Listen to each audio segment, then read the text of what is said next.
Hey, welcome to the Ron Johnson Discipleship Podcast. Here we go again, another deep dive into biblical worldview and why ideas have consequences and bad ideas have really bad consequences and good ideas actually lead to the world in which we find ourselves in today. And I cannot think of a topic that is more apropos to discussion than this topic of science, because, you know, we are living in such an American culture, Western culture, that worship science, right? I mean, science is everything, technology, and we look at Christians as being like in the dark ages and obsolete and stupid and all of these things. And yet, you know, as our topic has been in this book, the book that made your world, the basic premise has been, wait a minute, we have to go back and look at the presuppositions. We have to go back and look at the ideas and the cultural things that gave rise. I kind of look at it like the soil. You know, you if the soil's not good, you can have great seed, you can have a good idea, but nothing's going to be established, nothing's going to grow. And so we get back today to kind of rewinding the tape and saying, wait, time out. All you anti-Christian, let's worship science, follow the science people.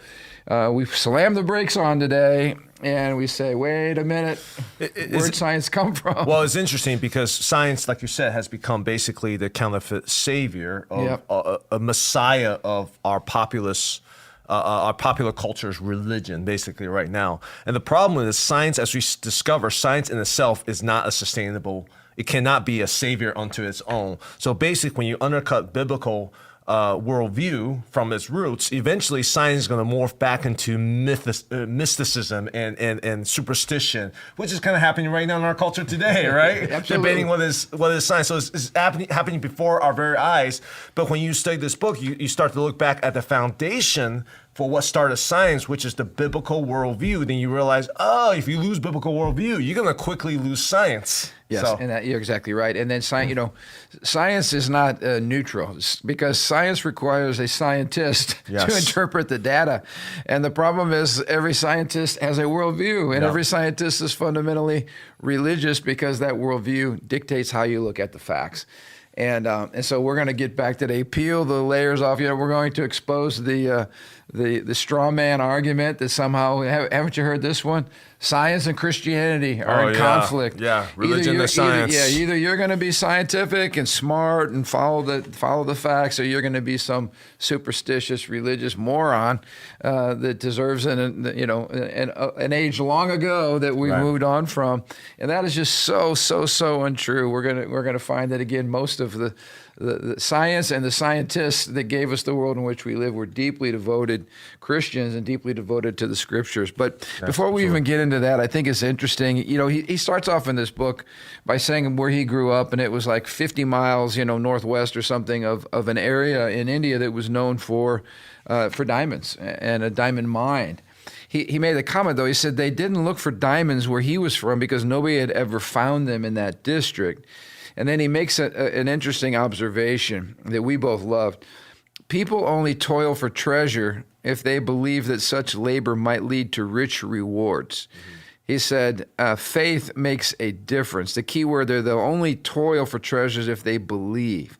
So you've got to have faith, and there must be a faith in the possibility of science. And so talk about that. You know, if you don't believe there's diamonds in the soil, you're not going to start digging or excavating. Right. But if you have a belief that there's a good reason to believe that there are diamonds in the soil, then you'll go through the necessary work to explore, to dig, to research. Right. And he takes that idea and he transfers it over to science. Yeah, and it's a great analogy because you think about digging for diamonds is not just like a 5-minute endeavor. It's money and resources and dedication. It's a lot of work. Yeah. Well, the same thing for digging for empirical truth, digging for scientific laws, for principle, mathematical formula. They all take a lot of work and energy.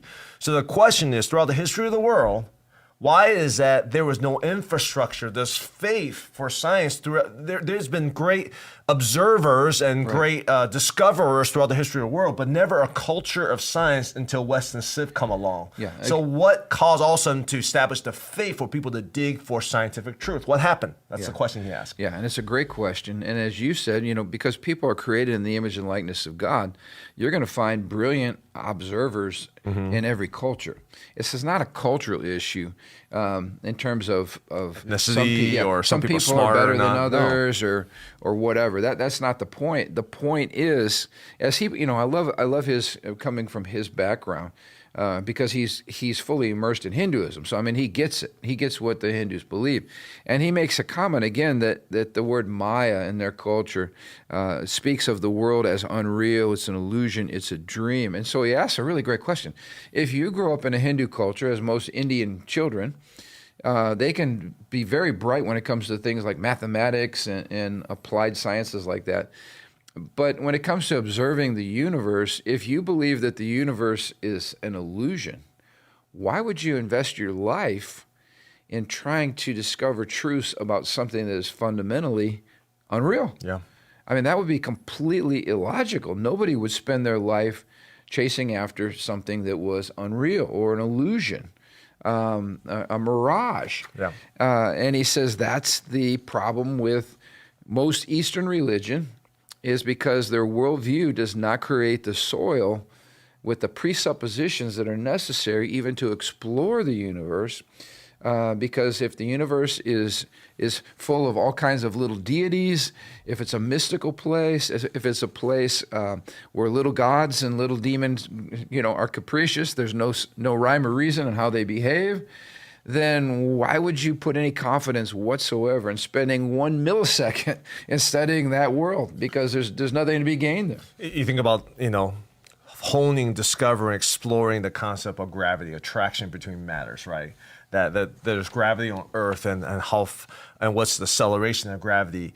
That all takes a lot of work. But if your worldview, if your infrastructure to your belief is that attraction or forces are just affected by the spirit of this lake and the spirit of this tree. Animism, mysticism, yeah. Absolutely. There is no discipline, there's no rigor, there's no investment into those measurements, because they could change any second. So once you finally work so hard and measure it, and this God just says, you know what, I'm going to change this thing, and boom. There's no way someone's going to do that, right? And he said, you go back to the scriptures, for instance, Psalm 19, the heavens declare the glory of God, and the firmament shows his handiwork. If the heavens have something to say about the greatness of God, then we need to know who this God is. We need to understand his character, and then we need to look at what this God has done. His created realm. And so he brings up something I was preaching on Sunday. If you're at Living Stones, we were talking about Genesis chapter 1, 26 through 27, the dominion mandate. God created man and woman in his image and likeness, and then he gave us dominion. He gave us the challenge to rule and reign over creation. And that ruling and reigning and taking dominion suggests that we are exploring the created world, and that we are actually working with the created world to create, to develop, to grow, to understand. That just one verse of us being created by God and then being placed on a planet to have dominion, that separates the Christian view and Christian worldview from every other religious endeavor. I mean, creations of God made in his image and likeness, and then given dominion to rule and reign. Right. As regions on this planet, which means we have the power to reign over nature. Right. Nature is not sacred. We don't worship nature. We rule it. That's a radical concept. It's like if you feel like your role is that you're dropped in the middle of high school as a freshman, and that's your role, and you're just like scared in the corner hoping no one notices you. And that's what most worldview is of how they view themselves. But the Bible actually says, you're the principal. You are the principal. Here's the key, and this is your school. Yes. And take reign and rule of it. That will change your perspective walking to that school, right? Being a freshman versus being the principal of the school. Absolutely. Right. A massive change. A massive change, and right. so you look, and this was not in his chapter on science. It was in another one of his chapters, which I forget. But he gave an example that was a profound picture of the theology in practice. Yeah. He said that in his community, they would worship the river, because the river brought the water and the water brought the life.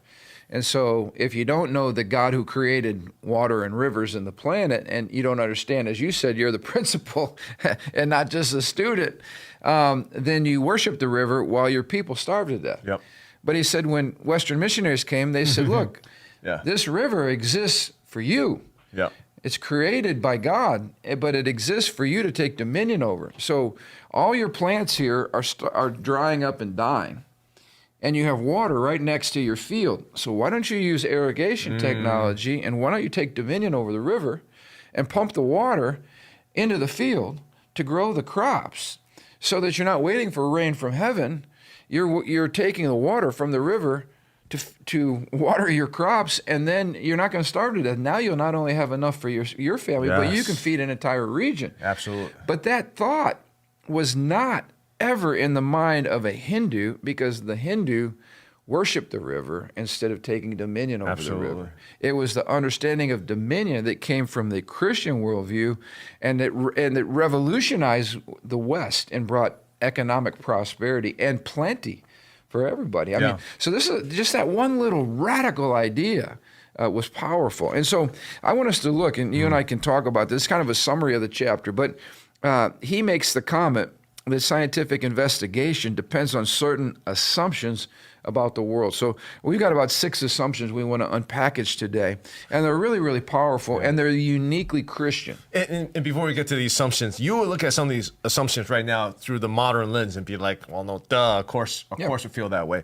But you got to understand context. Throughout history, no one has ever made these assumptions. The history of ideas. Ideas, yes. The history of the world, civilization, ancient civilizations, no one has these assumptions. That's why they did not advance science and technology like the Western Civ did, or actually after the Reformation did, in the Western Civ, because of that. So don't take these for granted. These are not just like, oh yeah, of course. Absolutely.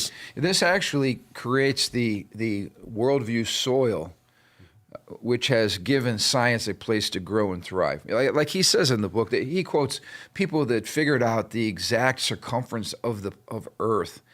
How do you do that? 1,000 years ago. You know, like, how do you do that? Or I remember reading about Galileo before he created the telescope. They were able mathematically, with great precision, to say, you know what? If we could see it, this planet would be right there at that particular part in the sky. Right. With great precision, and it wasn't until the technology caught up with the mathematics that they were actually then able to put a telescope up in the sky and go, yeah, there's that planet, just like they said it would be. Right. So they used mathematics, and they used a crazy understanding of certain disciplines and subjects to determine and to monitor, I guess, the precision that God had placed in the world. But again, these were Christians who believed in an orderly world, not people who believed in a spirit world. Well, exactly. If you believe those stars were like gods and they're going to just move and go somewhere else, why even spend all the energy measuring and studying that, right? So here's some powerful ideas, as you said, that are uniquely Christian, which we take for granted, but we shouldn't, because they came from somewhere. All right, the first one, the physical universe was real. Like real table, real matter, real physical body. Right. But again, that's not what Hindus believe or Buddhists believe, but that's what Christians teach. Right. Hindus and Buddhists are trying to escape this world because it's an illusion. The real world is a spiritual world, whereas the physical world is just all an illusion. Fake or less, Which leads us to the next point. God made it good. In other words, the physical material world is not evil. Mm-hmm. It's not the Gnostic view that somehow matter is evil and spirit is pure. No, the physical world is good. It was created, and the reason it's good is it was created by a God who is good. And so it's not an evil, disordered chaos. And I like this conclusion. Material things are to be used for the glory of God and the good of people. So we view, when God says the earth is good, that's his declaration over the creation, then we believe what he says. And we start saying, wait a minute, okay, if the world is good, it's worthy of our focus, it's worthy of our attention, and it can be developed for the glory of God and for the good of people. That's why the gospel is not just get saved and wait till you go to heaven. The gospel, the true gospel is the dominion, restoring the dominion mandate to say, hey, the world groans and craves for the sons and daughters of Christ to come and redeem the world, because the world was made good and sin corrupted it, but Christ came to redeem it all, right? And that's a good point. We live in a world that was created good. Sin has corrupted it, which is why there's toil and why there is suffering. And when we see toil and suffering, our job is to alleviate that. And so we say, okay, Let's discover certain plants or certain medicines or certain, behaviors that will help alleviate toil and help alleviate human pain Yep. and misery. Yep. So we actually take part in the redemption of the planet. Yep. Because we are, as you mentioned, we are joint heirs. We are co-heirs with Christ on planet Earth, where we rule and reign for the glory of God. Yep. Now, this one's huge, and I kind of alluded to that with the illustration of the river. Third point, we are on a planet that is a garden, not a god. In other words, all this nonsense today about Earth Day and Mother Earth and all of this stuff. Gaia hypothesis. Yeah, which is basically we almost treat nature as if nature itself is God, and so we're more concerned with pollution than we are with worshiping the Creator. And again, I'm not against. We should be concerned with pollution for the right reasons, but today we live in a world where nature has been deified. Where all that exists is matter, and all that exists is the planet, and we have to save the planet. And we almost become little mini saviors, right? We're out. That's behind the whole green movement. We're going to save. Even that, Mother there's Earth. such contradiction because you're supposed to save the planet, but the planet is God. So what can it save itself and whatnot? It's just so convoluted. Whereas the biblical worldview actually gives. It makes sense in the framework to say, no, we do care for nature, but as stewards of God's kingdom, Right. and we don't worship nature, we worship God. That actually provides a cohesive worldview. Well, this one's the one that always got me. There is no God. All that exists is matter. And Darwin's theory of evolution explains how everything got here. Survival of the fittest.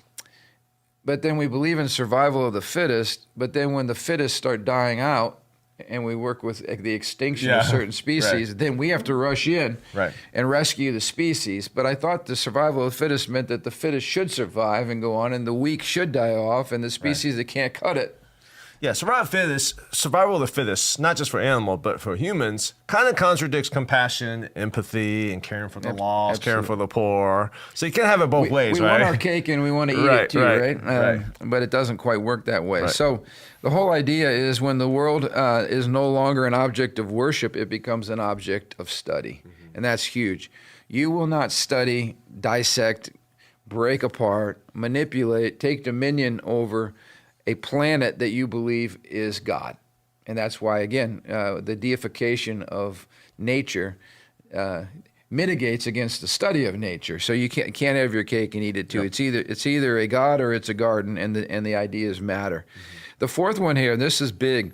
If the planet was created by God, and we know that God is good and orderly and rational, etc. In other words, we know the character of God. Then we can have an orderly world. If the world is chaotic and is not orderly, you can't study something that is disorder. Once again, this flies right in the face of evolution, because evolution says everything has been the process of gazillions of years of random processes. In other words, accidental. Mm-hmm. These are not processes that are based on order or law, because order and law would have to come from someone orderly and lawful, right? So the problem, again, is you cannot have an orderly world without a rational God. And Christianity provides the fact that this is a created world, and it was created by a rational being. I think there was a verse in Genesis quoting how God told the ocean to come to certain steps and can't come any further. Yep. I forgot what God, in Genesis. When God ordered the boundaries Yes. of the waters. Yes. So those who read the Bible literally in Genesis and not see it as just some allegory says, right. Oh, wait, so God has put certain laws in place, and every once in a while he will supersede those laws. But most of the time, he let us follow those orderly laws. So let's take some energy and time and discover what those laws are. Because when we discover what those laws are, they reflect the glory of God, such as gravity, such as light, such as other physical laws. And you brought out a good point that the Bible was not meant to be read allegorically. It was when people started reading the Bible literally. Mm-hmm. And talking about when God established boundaries. Wait, a boundary, if God established a boundary, yep. That boundary must be a law that can be discovered. And therefore, let's go in and dig deeper, and let's try to find out What did God mean here? Yep. And I love this whole idea that humans can think God's thoughts after God. In other words, God made us and made our minds and made human rationality to correspond not only with Him, so we could know Him, but so that we could know the world in which He's placed us. Absolutely. And I got some great quotes. These are not from our chapter here, but they highlight this whole idea that it takes faith in reason to even believe in reason. In other words, faith precedes reason. Yeah. And the reason that it takes faith and that we should have faith in reason is because our minds correspond to the mind of God because we're created in His image. So this is G.K. Chesterton in his book Orthodoxy, which I would recommend everybody become a G.K. Chesterton student. I got my really bad glasses on today, so I'm having to hold them up here. I took the other ones home. Do you ever do that? I got like 19 pairs of these, and they're all by my bedside when I need them. All right. Chesterton said, "It is idle to talk always of the alternative of reason and faith. Reason is itself a matter of faith. It's an act of faith to assert that our thoughts have any relation to reality at all.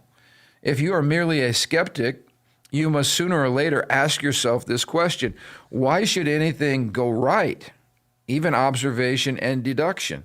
Why should not good logic be considered as misleading as bad logic? They are both movements in the brain of a bewildered ape." So if you believe that you're an evolved ape, a highly advanced ape, then why should what's going on in my brain and all the chemicals and everything that's happening, why should that correspond to reality? Like, what is the connection there? Why should I have any confidence that my brain can interact, my inner brain and ideas can react with the outer world around me? And I love this. This is what Charles Darwin said, and this is a powerful quote by Darwin. He said, "With me, the horrid doubt always arises whether the convictions of man's mind, which have been developed from the mind of the lower animals, are of any value or at all trustworthy." That's a great question. Like, if we've evolved from lower forms of life, why should we have any confidence in the convictions of our mind? Would anyone trust in the convictions of a monkey's mind if there are any convictions in such a mind at all? In other words, so Darwin's going, wow, if we evolved from single-cell amoeba, why should our evolutionary processes confirm any confidence whatsoever that what's going on inside my brain has any validity whatsoever? And so, again, what the Christian would say, well, of course our minds correspond with the outer world. We're made by God, Right. and the world in which we're living in is created by God. Therefore, our rationality with the world and with each other has a connection. But we assume that, and an atheist assumes that. And why should you assume that? You have absolutely no worldview infrastructure for those beliefs to have any rootedness. Absolutely. As you said, we've been severed. We just go on acting like this is the world and this is the way things are, and we never stop to go, wait a minute, what are the assumptions there? And where does your worldview provide any validity for those assumptions? Those, and you're absolutely right, because there's people who are considered probably crazy, but they're delusional. They think they are conforming to the truth, and they lead the whole nations or movement towards it, and millions of people die. And at the end of that, they're like, you know what? I was still right. They're out of touch with reality. So that's what craziness look like. And humanity had to stop at a point and say, am I conforming to the truth? Am I crazy? Because there are crazy people. There are things that people completely out of touch with reality. But even to have that introspective thought to say, am I crazy? Is this conforming to reality? That's a thought that every person needs to ask ourselves. Yeah. And what is your worldview that allows you to say, this thought that I have actually conforms to reality? Yeah, we're dealing with the philosophical branch of epistemology. How do I know that I know anything to be true? It's a great question. Right. And according to these guys, or Darwin, he makes a compelling point. He's saying, if I just evolved from a lizard, yeah, exactly.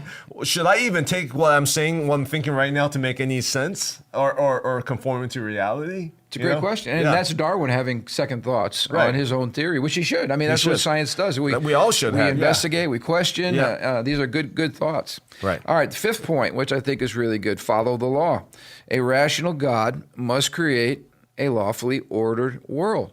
When you find a law, you have to ask, where did this law come from? That's why when I teach these concepts to teenagers, mostly seniors, I would say, hey, how many of you have taken a chemistry class? They'd all, of course, raise their hand. Or, you talked about physics.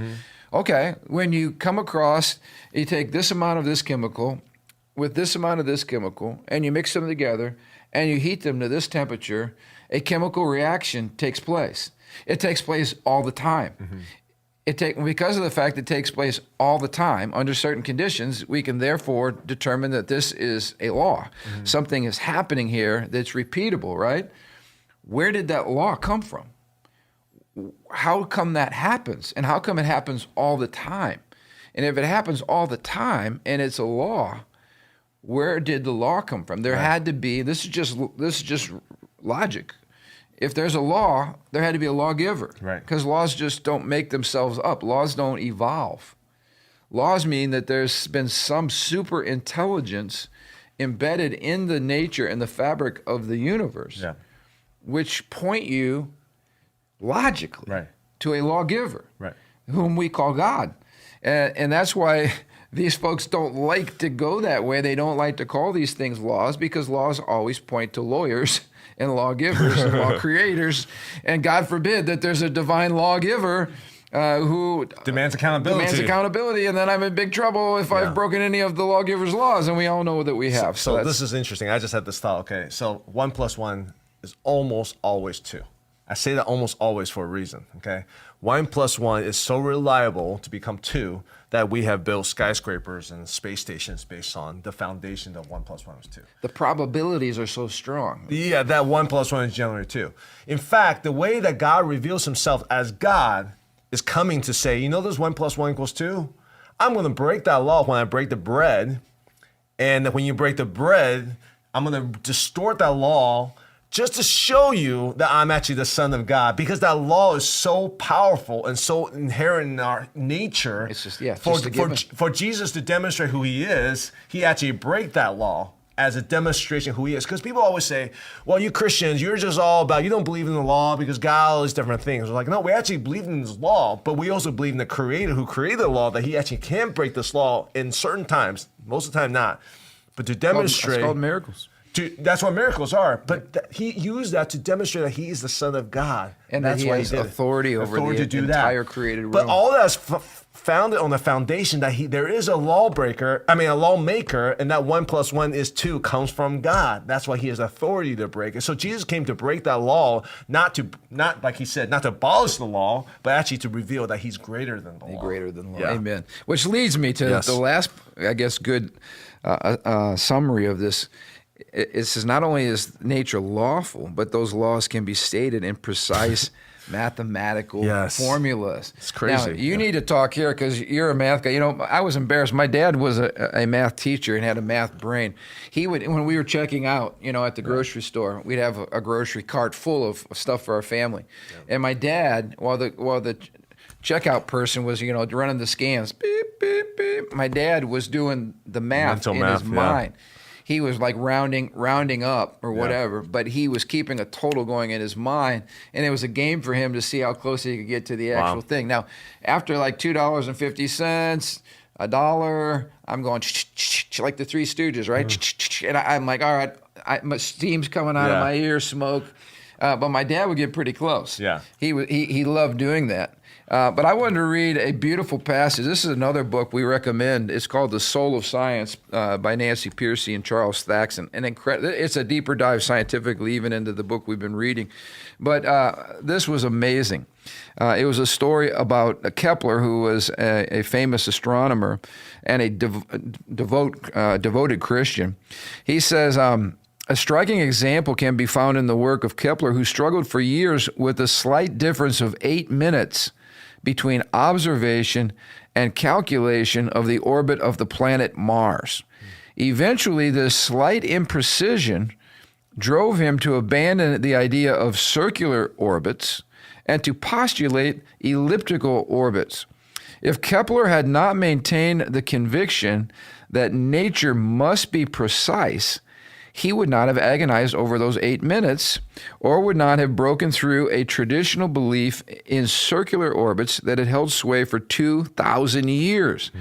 Kepler spoke gratefully of those 8 minutes as a, quote, gift of God. Now, Wow. this is amazing. So he's looking at things and doing all the math and figuring things out, and there's 8 minutes difference, and that 8 minutes drove him to study and study and study and to basically overturn 2,000 years of acceptable thought on circular orbits, and that's why we understand now that the orbits are actually elliptical, because he said a God who is a God of rationality and order would not be 8 minutes off.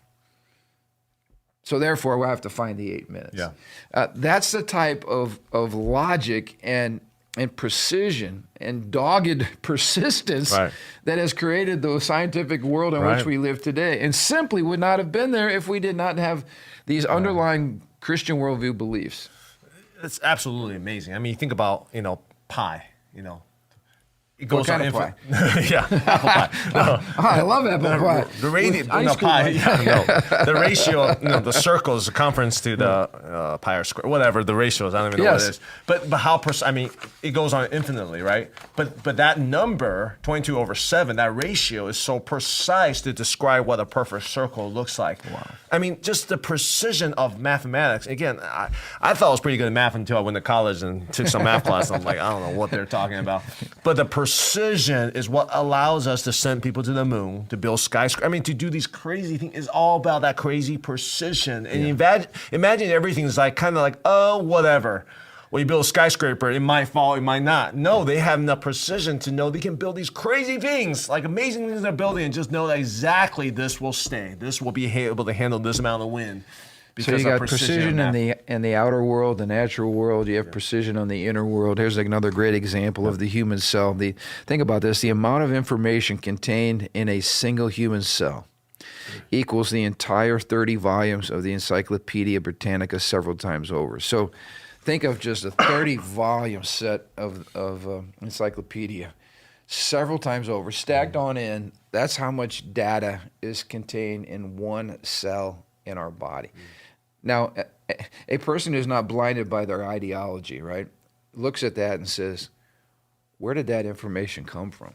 Right. They don't go, oh, that evolved over accidentally with mutations over gazillions of years, because that was the other thing that was found out. With all the mathematical precision that we have, it is an impossibility for us to get what we have today, given an infinite amount of time of random chance mutations to create, for instance, just the human body. It can't happen.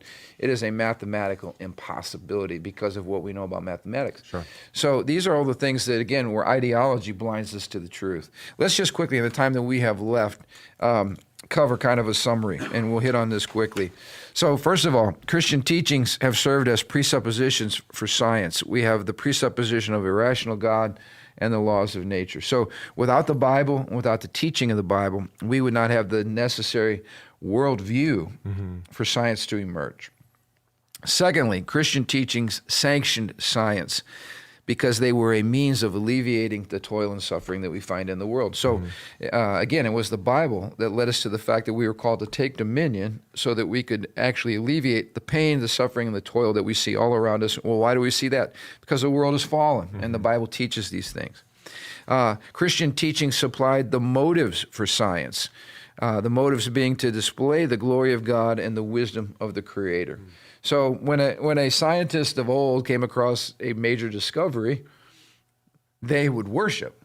And I would tell our students, especially when I was discipling senior students, whenever you're in chemistry class and you are doing a scientific experiment and you're mixing chemicals and you get a chemical reaction and you stumble upon a law that's in your books, the whole class should stop at that moment, either fall on their faces or lift their hands above their head and worship and praise the Creator, because you've just discovered the wisdom of God.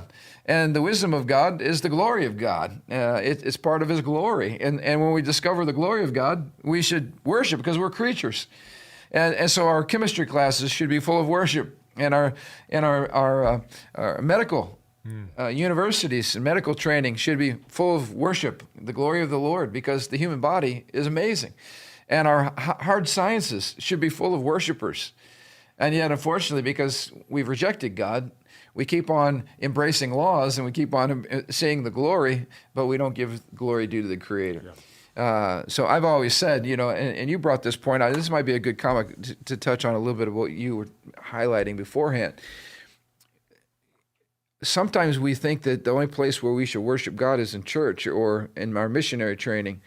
But you brought out a really good point. If we could recover the fact that the created realm is sacred and holy, and that, in mathematics or business or whatever, if we would go hard after the godly principles and doing things God's way for God's glory, we'd bust out of this like little Gnosticism bubble that we still embrace in the Western church today in evangelical. Well, explain what that Gnostic Well, yeah, okay. is. So the Gnostic bubble is that spiritual things are holy, and that physical things are lesser. Yeah. So if you pursue spiritual things like theology, then you have a high calling. But if you pursue mathematics, then that's a lesser calling. And what we're saying, and what this teaches is, no, wait a minute, mathematics has a certain degree of beauty and glory that points back to a God who's highly precise. And to use your mind to study mathematics for the glory of God is a holy thing. Yeah. Or to run a business for the glory of God, to alleviate pain and suffering, or to bring blessing to people, or to serve people, is a holy thing. And so there is no Gnostic bubble. We pop that bubble. All of the created realm is holy. So if you're a dirt mover, you're an excavator. I watch those guys with precision get our ground perfectly ready to house a parking lot and to create a building. I'm watching all these guys lifting steel that was fabricated in a plant thousands of miles away, and they're putting it on bolts that were put out of sand on concrete foundations. And those bolts are all perfectly lining up with the steel that was fabricated thousands of miles away, all because of engineering. Right. Thank God for engineering. I mean, we would not be in this building today if these hard sciences and the application of these things were not embraced as holy and as a virtuous call. And that's the key. Is some people are called to be missionaries. Go be a missionary. But I think the problem is when some people has been called to be a doctor, to be an engineer, to be a dirt mover, to study biology, and then you communicate to them and say, no, your calling is not as high as a pastor or a Bible study leader or whatever. Right. Whereas, no, God's the one who gives the call. Who are you to tell them their call is less than yours and try to persuade? When you say this field is all that is and that all that is holy and everyone needs to suck into that field, man, you are doing great danger because you're tapping to that Gnostic idea that there's a spiritual and a secular. And what's happening in the world, in America today, is that due to the retreat, that's the teaching of the church in general, the retreat of Christians and biblical worldview from these secular marketplace realms, then you leave a vacuum of secularism, and you're wondering why they're coming down our necks and destroying our religious liberties. We've lost the hard sciences. We've lost education, the legal profession. This is one of the most important part of the book. I didn't realize science founded from university, but these universities all came from the churches. Yes. The Christians started this. Of all the founders of the scientific principle, like 60% were devout Christians. The other 40% were Christian. They just weren't considered devout Christians or something like that. Yep. And you realize, wow, that's our heritage. Because from the biblical, the literal reading, these are literalists of the Bible. They aren't some nominal Christian. The literalists of the Bible, they're the one who said, we need to recapture science. And they changed the Western civilization. And now, fast forward a couple thousand years later, we have the church that says, oh, science, that's just what the world does. That's the business, economic. That's just what the world does. You come and stay in the church and let's pray so we can all go to heaven. Whereas they forgot our birthright to change the world. Exactly. Yeah. Well stated. And it always puts a passion in me. I guess that's why you and I both have a passion for higher education. It puts a passion in me to recover some of these things so that young people understand the why behind how we got here, the virtue in whatever you do it for the glory of God. Yep.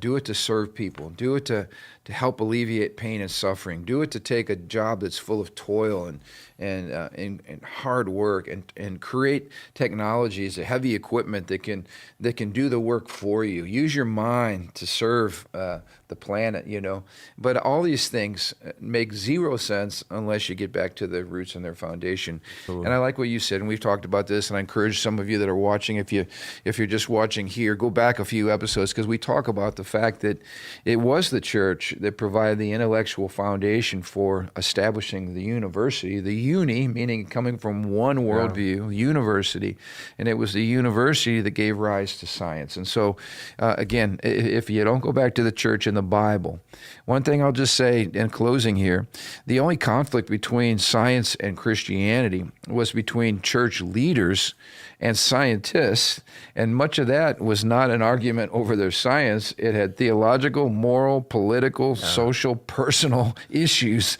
just like we have today. Yeah. Like, I could disagree with you, not because of what you're saying, but because I don't like you, or because I find you as a threat. Right. Or because your idea makes us have to reestablish, it's disruptive. It makes us have to relook at things.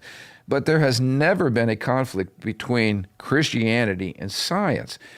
When the Bible is properly understood or science is properly understood, those two things never contradict. I know we're going a little long, but even how he contracts the whole situation with Galileo, that was the example everyone says, oh, the church is against science because they banned Galileo. At least they didn't burn him at the stakes like of Tyndale. I mean, that's the example they give. It's like they treated him actually pretty darn well, and the difference is mostly not science, but theological difference from Galileo, if you really study into that, right? And we find out, Galileo had a personality, and he was a little bit abrasive. Brash, and his exile or his house arrest was like some mansion, you know?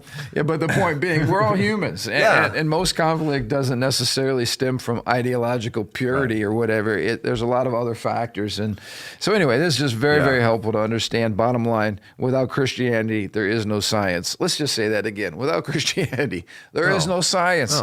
And you cannot continue, as you said, to perpetuate a scientific community in the absence of Christianity. You're going to sink back into superstition, bias, science, mysticism, which is what's happening right now in our world. The world's or scientists trying to play God. Scientism. That's why right now we are starting to sink back right into that. Just look at everything follow the science. And we found out how that worked for us when it's not rooted in the Christian worldview. Yes, absolutely. All right. Well, hey, we've had way too much fun with this today. I hope you've enjoyed the journey with us. We look forward to being with you next Thursday on the Ron Johnson Discipleship Podcast. Have a great week.